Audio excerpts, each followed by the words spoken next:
Beneath the twinkling castle, the joyful music, and the smiling characters lies a corporate empire, more powerful, more influential, and more ruthlessly strategic than almost any other in modern history.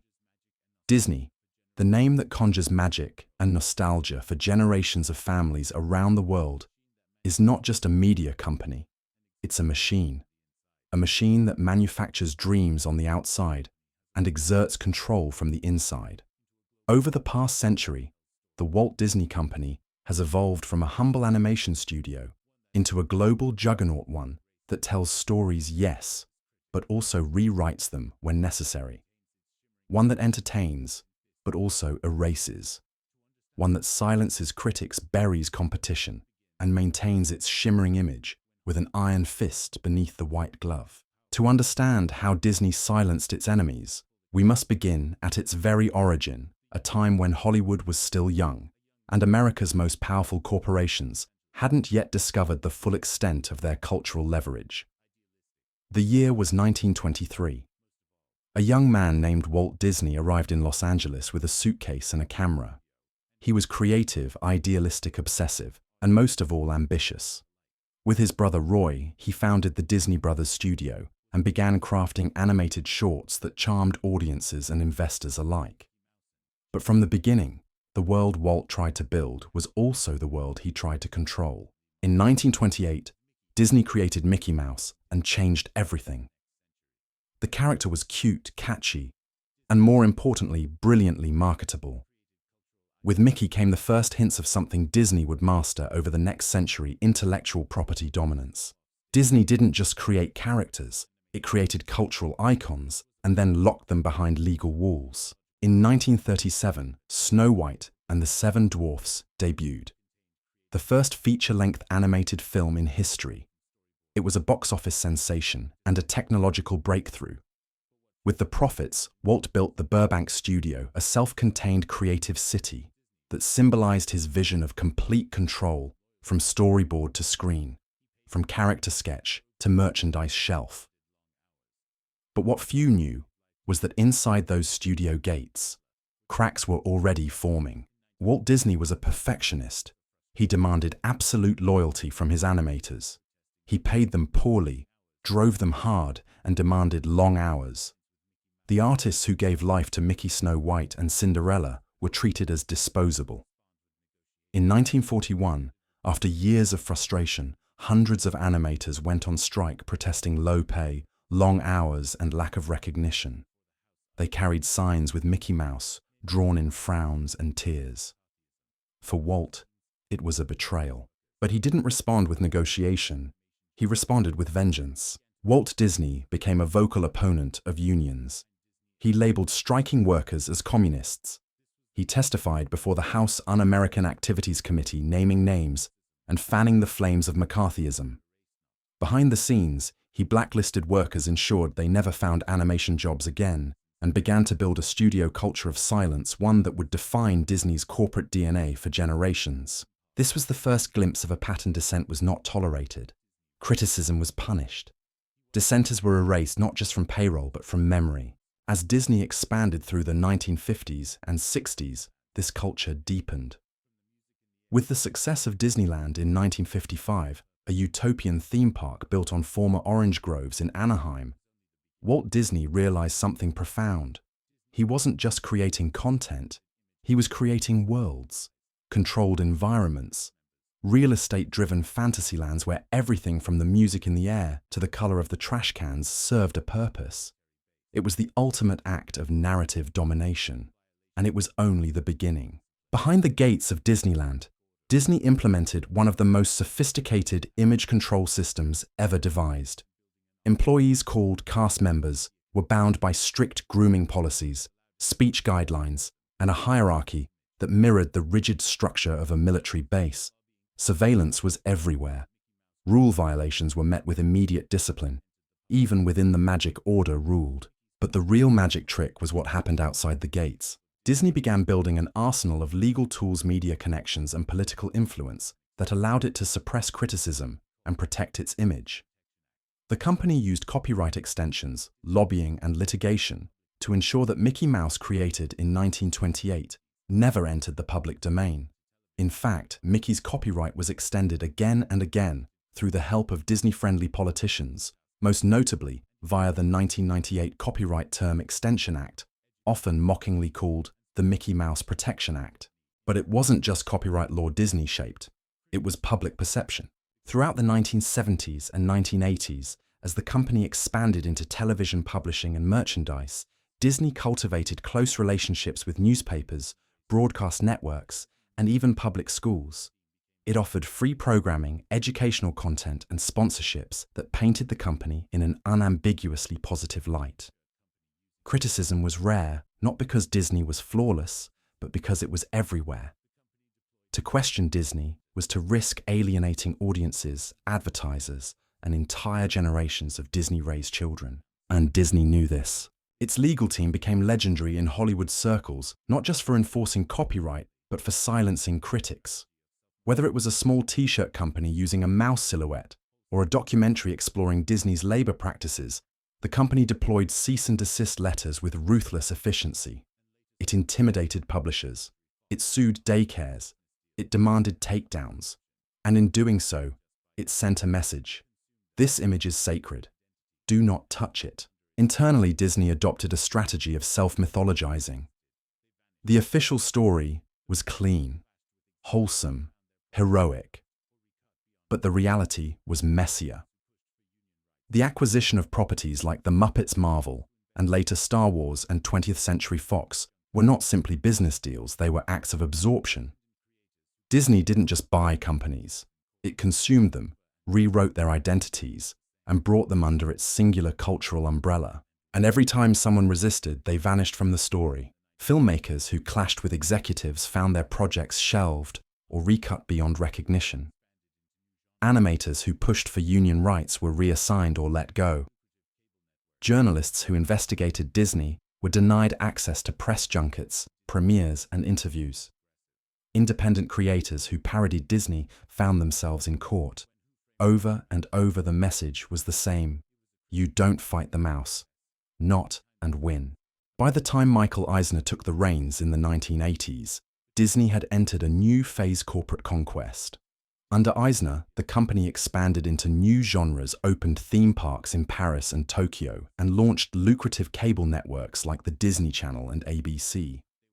But Eisner also brought a sharper edge to Disney's corporate culture, more aggressive, more image-obsessed, and more allergic to criticism.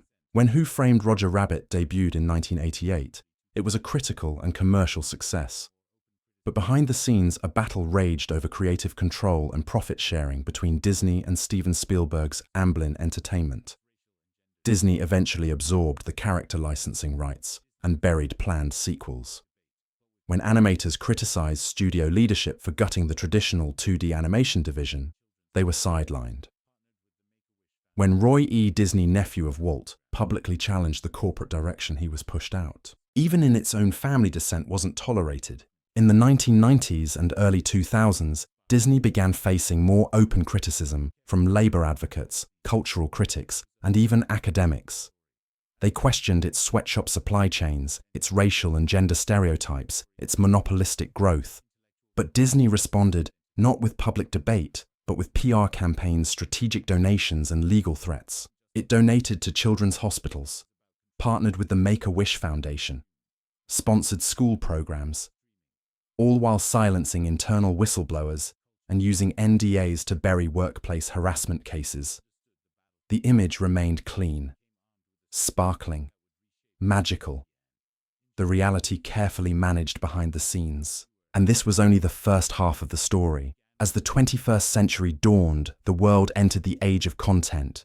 Stories, franchises, intellectual property, they weren't just entertainment, they were power. And no company understood this better than Disney. It wasn't just about movies anymore. It was about controlling the very stories people consumed across every medium. Streaming, theme parks, toys, news, culture. Disney, more than any other corporation, understood the battlefield had changed. And it came armed with a strategy that would reshape global media and ensure that those who spoke out against it would find fewer and fewer places to be heard. It began with the acquisitions. In 2006, Disney bought Pixar for $7.4 billion. It was a massive move, not only securing one of the most successful animation studios in history, but also signaling a new philosophy under CEO Bob Iger: absorb, don't compete. Pixar had long been a thorn in Disney's side. Its films like Toy Story, Finding Nemo, and The Incredibles had outshined Disney's own animations. But rather than improve or collaborate as equals, Disney took the simpler route: it bought them. The message was clear: if you outshine Disney, you join Disney, or you disappear. Then came Marvel in 2009.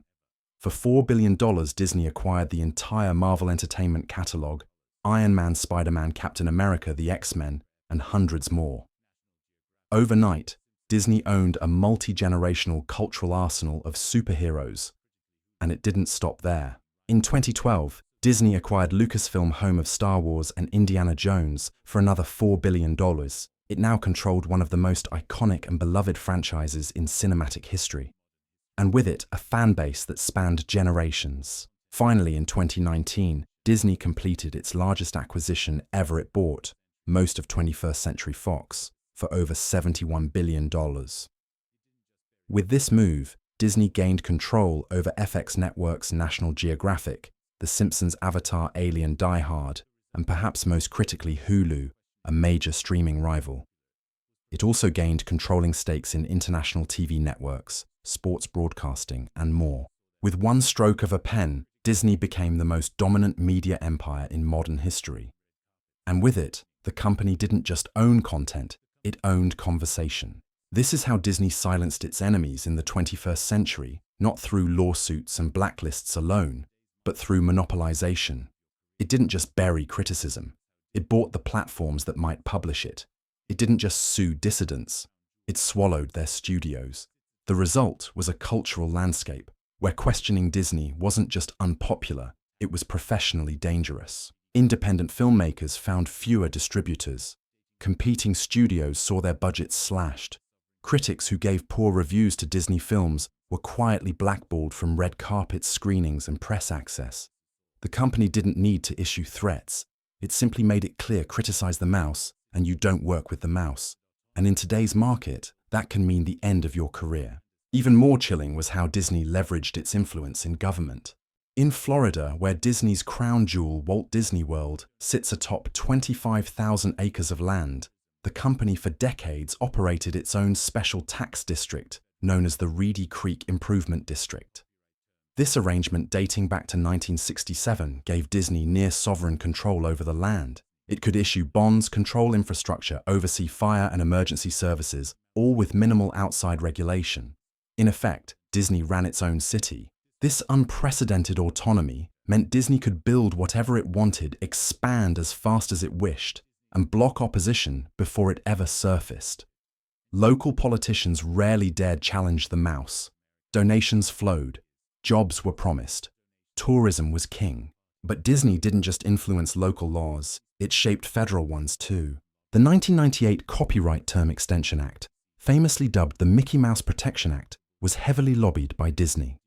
The bill extended copyright terms by 20 years, ensuring that Mickey Mouse and later other Disney properties would not fall into the public domain. This wasn't just about protecting one character. It was about creating a precedent, a signal to lawmakers: Disney's intellectual property is sacred. Challenge it, and you will face one of the most aggressive lobbying arms in corporate America. Over the years, Disney's political donations spread across both parties. In 2020 alone, Disney spent nearly $5 million on lobbying. It maintained offices in Washington, D.C., and deployed lobbyists to push for favorable trade deals, media deregulation, and antitrust exemptions. It opposed net neutrality protections. It fought to expand its control over streaming markets. And in every move it used, the same playbook: make it look family-friendly, while executing a strategy of dominance. Even on matters of social controversy, Disney played both sides. Publicly, it supported diversity, inclusion, and representation. But internally, it navigated a careful balance to preserve profits in international markets. LGBTQ characters were included briefly, then edited out for Chinese or Middle Eastern releases. Political statements were made, then walked back when they threatened box office returns. This is the Disney paradox: publicly progressive, privately pragmatic. Employees who tried to push for stronger stances often found themselves marginalized. Animators who demanded credit were routinely left out of promotion. Whistleblowers who raised concerns about harassment, discrimination, or crunch time abuses were silenced with NDAs and legal threats. In 2022, Disney found itself at the center of controversy in Florida when it initially refused to speak out against the state's Don't Say Gay bill. Facing internal pressure from employees and creative talent, the company finally issued a statement opposing the law. But the backlash from state leaders was swift. Florida Governor Ron DeSantis moved to revoke Disney's special tax status in retaliation, a dramatic escalation in the long-running tension between corporate power and political authority. Disney, for the first time in decades, found itself under siege. And yet even then, it was not without leverage. Thousands of jobs, billions in revenue, a global fan base, a near-total grip on children's entertainment. Disney's empire remained unshaken, but cracks had begun to form. Media critics, once cautious, began speaking out more openly. Documentaries like The Problem with Apu and The Sweatbox, a film originally commissioned by Disney but later buried, resurfaced online and gained cult followings. Animators went independent, using platforms like Patreon and YouTube to expose toxic studio practices. Workers in its parks and hotels began unionizing at higher rates. Lawsuits mounted. Hashtags like Sachum Disney must pay and Sachum Disney do better trended, and still Disney marched on. Because this is how it silences its enemies, not always through confrontation, but through consumption, through size, through omnipresence. It doesn't need to kill stories. It only needs to flood the market with louder, brighter, safer ones. In the attention economy, silence doesn't mean censorship, it means distraction. And Disney is the master of distraction. Every empire has its monuments, and every monument casts a shadow. The Walt Disney Company, with its towering castles, record-shattering franchises, and generational grip on global storytelling, is no different. But beneath the fireworks, the princesses, and the billion-dollar intellectual properties, there's a quiet graveyard of stories, creators, and careers left behind, buried not by accident, but by design. Because maintaining magic at scale demands more than creativity. It demands control. And in Disney's world, that control has come at an enormous human cost. Let's begin with the creators, the very people who imagined the worlds that now define modern entertainment. Over the decades, Disney has gained a reputation for minimizing the creative voices behind its success.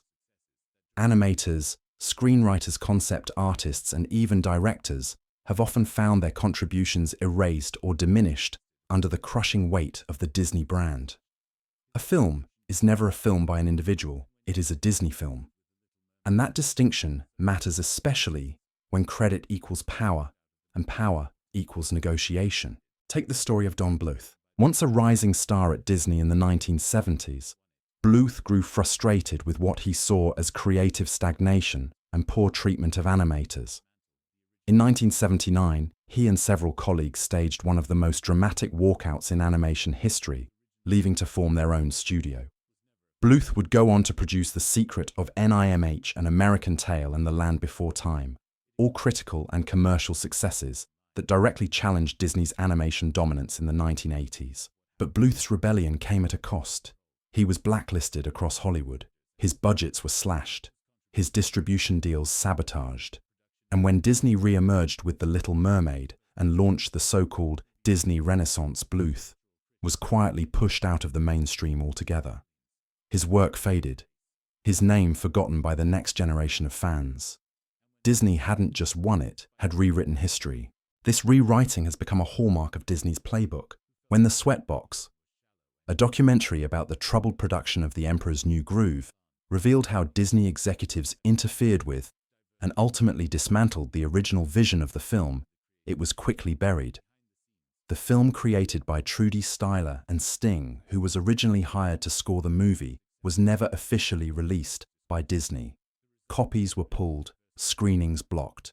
For years, it existed only in low-resolution leaks online, shared among industry insiders as a cautionary tale of what happens when art meets corporate control. And then there are the countless writers and designers of color whose contributions have been marginalized. During the production of The Princess and the Frog, touted as Disney's first Black princess movie, Black consultants and cultural critics raised concerns about the portrayal of New Orleans voodoo and race. Most were ignored. Many were uncredited. And when the film debuted, despite its good intentions, it received mixed reactions from Black audiences who felt the representation was shallow and commercialized. Similar patterns emerged with Moana Mulan and even Encanto films that featured rich, diverse cultures but often excluded native voices from the creative table.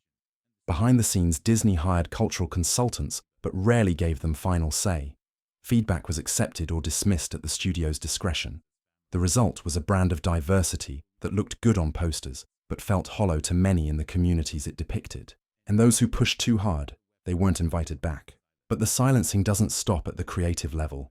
It extends deep into Disney's corporate infrastructure, especially among its lowest-paid workers. For years, employees at Disney parks have spoken out about poverty wages, grueling schedules, and unsafe working conditions.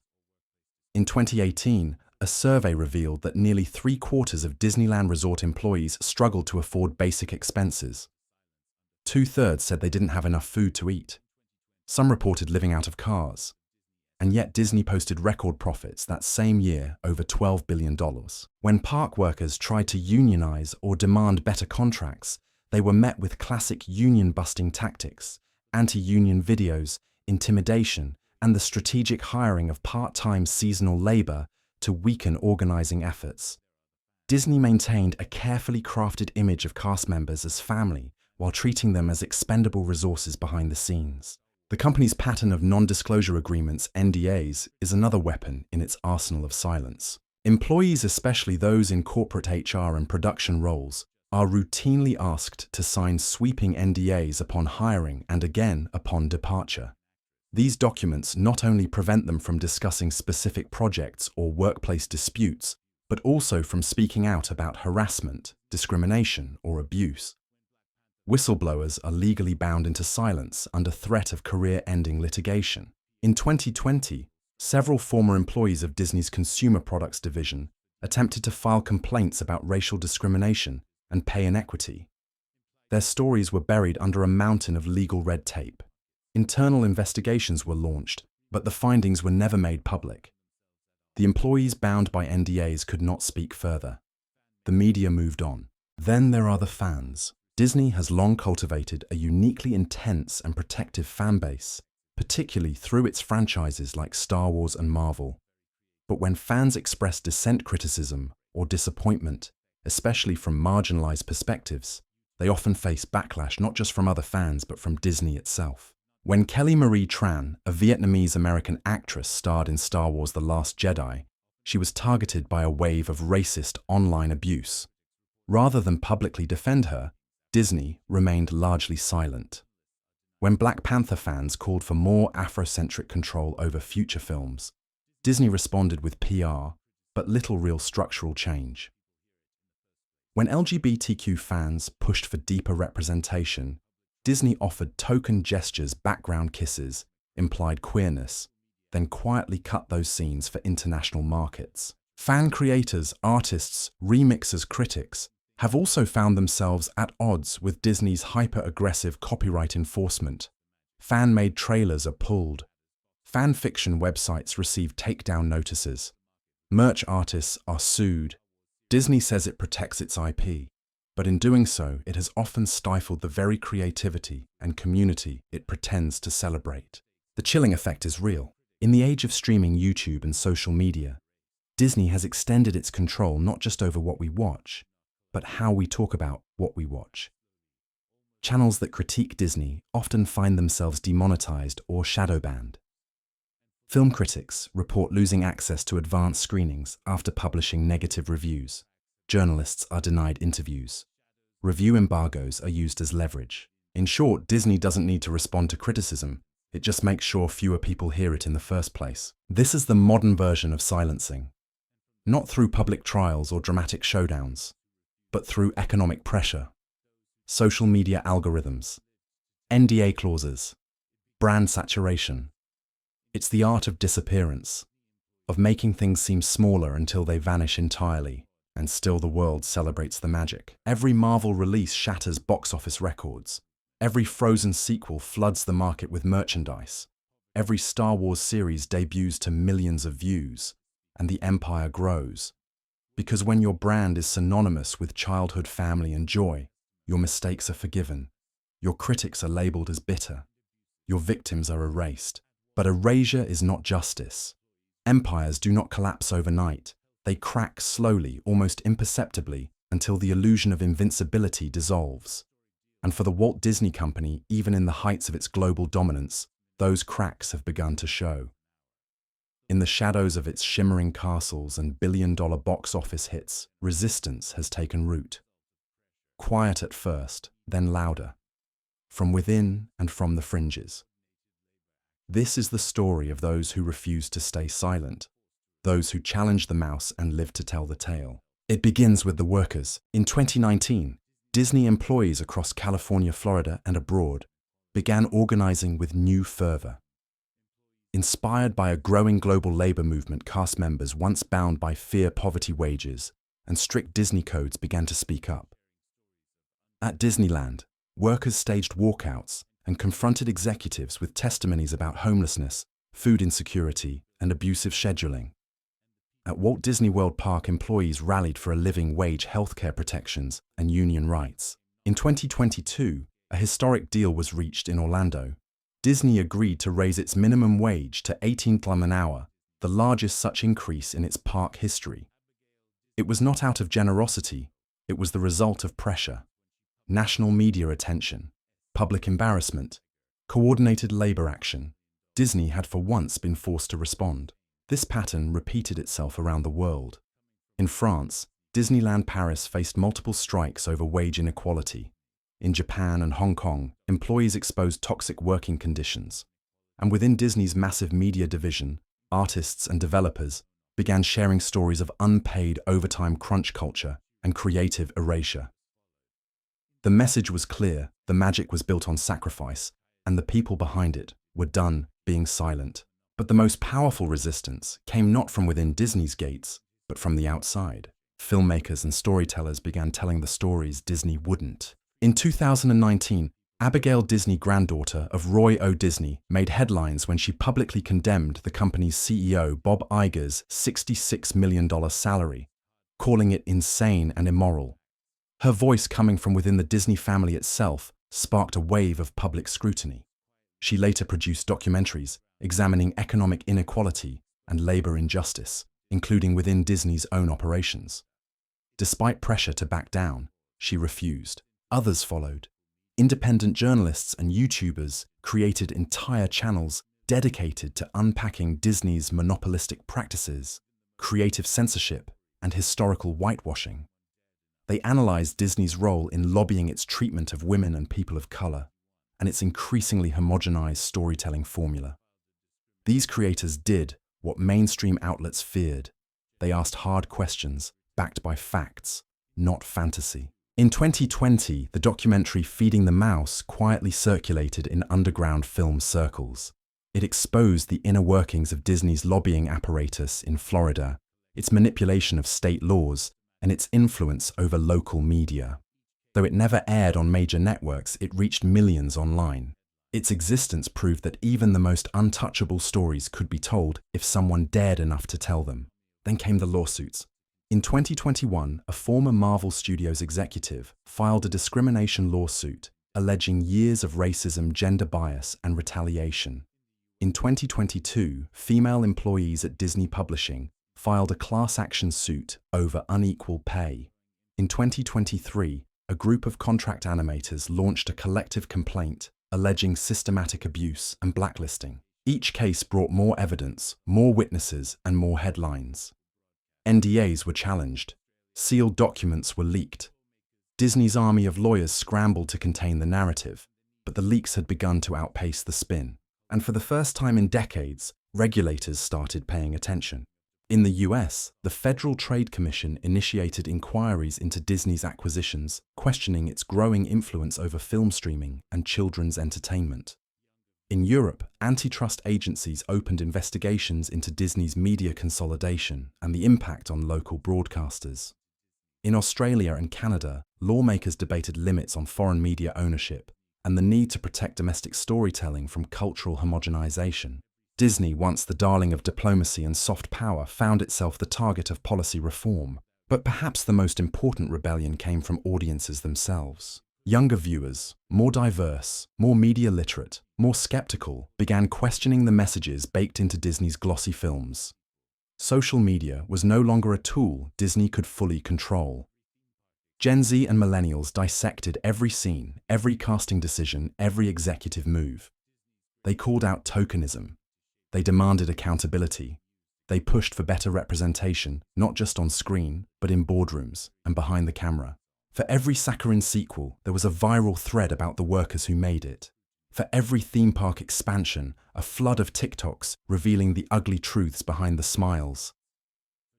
Disney's greatest weapon, its ability to shape narrative, was being used against it. Because Disney's greatest vulnerability is the very thing it relies on: stories. You cannot sell stories without inviting scrutiny. And you cannot ask people to believe in your magic without allowing them to question your methods. For nearly a century, Disney succeeded by controlling both the story and the storyteller. But in the age of digital media, open platforms, and decentralized voices, that control is slipping. And yet the machine continues. Disney still owns the rights to the majority of modern childhood. It still controls more box office territory than any other studio. It still sells billions in merchandise, operates half the globe's theme parks, and owns one of the most powerful content libraries in existence. But now it is being watched. The illusion has cracks. And through those cracks, light is shining. So what comes next? That depends on us. If we believe that no corporation should be beyond criticism, we must protect the voices that dare to critique them. If we believe that stories matter, we must fight to ensure they are told by a diversity of voices, not just one branded monolith. If we believe in justice, we must demand it not just for audiences, but for the creators, the workers, the families, and the dreamers who made the magic possible. Because Disney is not just a company, it is a mirror. It reflects our values, our power structures, and our willingness to question what lies beneath the glittering surface. For nearly a century, it asked us to believe in fairy tales. Now we must ask if it's finally time to write a new one where truth is louder than branding, one where power answers to people, one where no empire is too big to be challenged, even one built on dreams.